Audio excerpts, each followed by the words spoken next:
ডাক্তারের চেম্বারের সামনে বসে বিথি বুঝতে পারছিল ভেতরে ভেতরে কিছু একটা বদলে যাচ্ছে। শুধু শরীর নয়, মনও। অপেক্ষার ঘড়িটা যেন আজ খুব ধীরে চলছে। পাশে বসা মানুষগুলো কেউ কারো নয়, অথচ প্রত্যেকের চোখে এক রকমের অজানা ভয়। বিথি হালকা করে ব্যাগটা আঁকড়ে ধরল। আজ সে একা, খুব একা। জিতের অফিসে জরুরি মিটিং, সে আসতে পারেনি। মেয়ে হোস্টেলে নিজের জীবনে ব্যস্ত। আসলে এই সময়ে কেউ কারো জন্য সময় বের করতে পারে না। ডাক্তার খুব স্বাভাবিক গলায় বললেন, একটা সিস্ট হয়েছে, অপারেশন করতে হবে, খুব দেরি করবেন না। কথাটা যতটা সহজ শোনায়, বিথির ভেতরে ততটাই গভীর ঢেউ তোলে।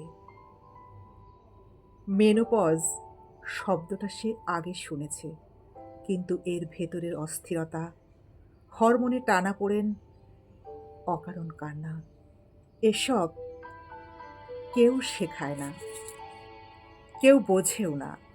মা বাবা নেই বহুদিন, বন্ধুরা সবাই ছড়িয়ে গেছে নিজেদের জীবন নিয়ে। নতুন শহর, নতুন মানুষ, মানিয়ে নেওয়া এইসবের ভিড়ে বিথি যেন কোথাও হারিয়ে ফেলেছে নিজেকে। কথা বলার মানুষ নেই, শোনার মানুষ তো আরও নেই। জিতকে বললে সে বিরক্ত হয়, তুমি শুধু অভিযোগ করতে জানো। এই কথাটা সে এতবার শুনেছে যে এখন আর প্রতিবাদ করতে ইচ্ছে করে না। শব্দগুলো ধীরে ধীরে জমে ওঠে, তারপর এক সময় নীরব হয়ে যায়।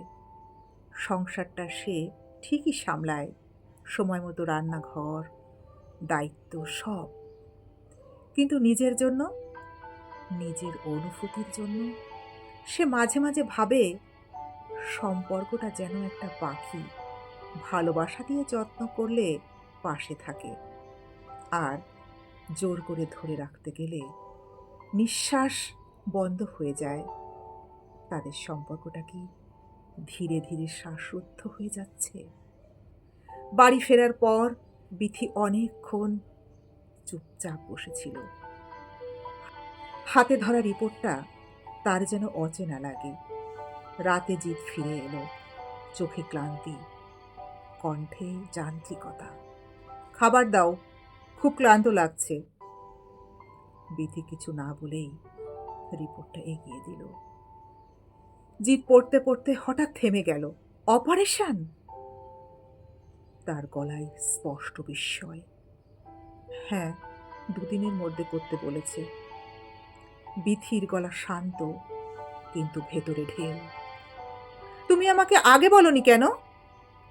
বিথি তাকালো তার দিকে। চোখে কোনো অভিযোগ নেই, শুধু ক্লান্ত।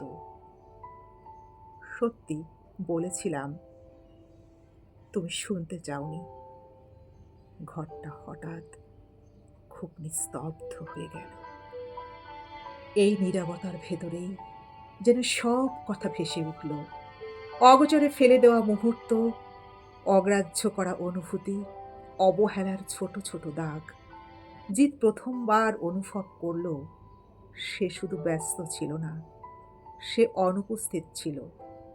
সে ধীরে ধীরে বিথির পাশে এসে বসল।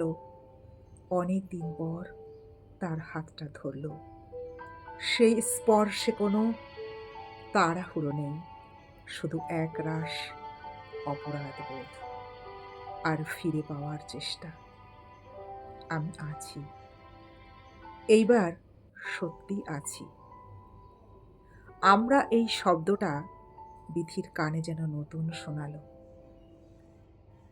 তার চোখ ভিজে উঠল।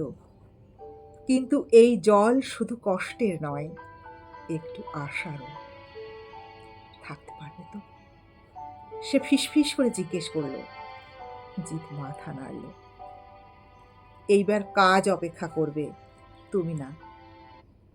বিথি ধীরে তার দিকে তাকালো। চোখে জল নেই, কিন্তু এক অদ্ভুত স্থিরতা।